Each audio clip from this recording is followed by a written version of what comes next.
কথায় আছে না, উঠলো বাই তো কটক যাই। এই ব্যাপারটা হচ্ছে ঠিক সেরকম, উঠলো বাই তো কোথায় যাচ্ছি সেটা আমি একটু পরে বলবো। নমস্কার, আমি শর্মিষ্ঠা। আবারও নিয়ে হাজির হয়েছি একটি মিনি ব্লগ তোমাদের জন্য। আশা করি ভালো লাগবে। প্রথম থেকে শেষ পর্যন্ত অবশ্যই দেখো। এই কনকনে ঠান্ডার মধ্যে সকাল সকাল আমরা বাড়ির সবাই মিলে রেডি হয়ে বেরিয়ে পড়লাম সুপার মার্কেটের উদ্দেশ্যে। কারণ যে কোনো জায়গার বাস আমাদের সুপার মার্কেট থেকেই ছাড়ে। আর সুপার মার্কেটের পাশে এই যে এসভিএফ সিনেমাস আছে, তো এখানে গিয়ে একটু হালকা করে ছবি তুলে নিলাম, তার ভিডিও করে নিলাম। এরপর একটু চা খেয়ে নিলাম। তারপর আমাদের গন্তব্যে যাওয়ার বাস চলে এসছে। তোমরা আশা করি দেখে বুঝতেই পারছো আমরা কোথায় যাচ্ছি, কারণ বাসের মধ্যে সবটাই লেখা আছে।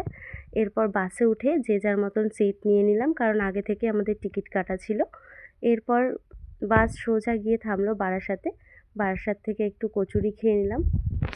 সকাল সকাল কচুরি আমি কখনোই খাই না, কিন্তু সেই দিন খেতে বেশ ভালোই লাগছিল, ইচ্ছাও করছিল সবাইকে দেখে। এরপর বাস সোজা গিয়ে থামলো কোলাঘাটে। কোলাঘাটের আগে কোনো হল্ট দেয়নি।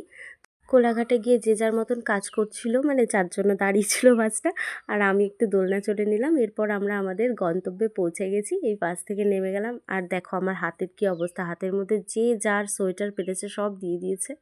এরপর দেখো, দেখতেই পাচ্ছ জগন্নাথের মাসির বাড়ির পাশ দিয়ে আমরা যাচ্ছি। আমরা নিউ দীঘার দিকে যাচ্ছি। ওই যে সামনে জগন্নাথ মন্দির পড়ে গেছে। তো আজকের ভিডিও এ পর্যন্তই। ভালো লাগলে অবশ্যই লাইক, কমেন্ট অ্যান্ড শেয়ার করবেন। আর এরপরে আমরা কোন হোটেলে থেকেছি, কি কি খেয়েছি সবটাই তোমাদের সাথে শেয়ার করব। তাই সাথে থাকো আমার। ধন্যবাদ।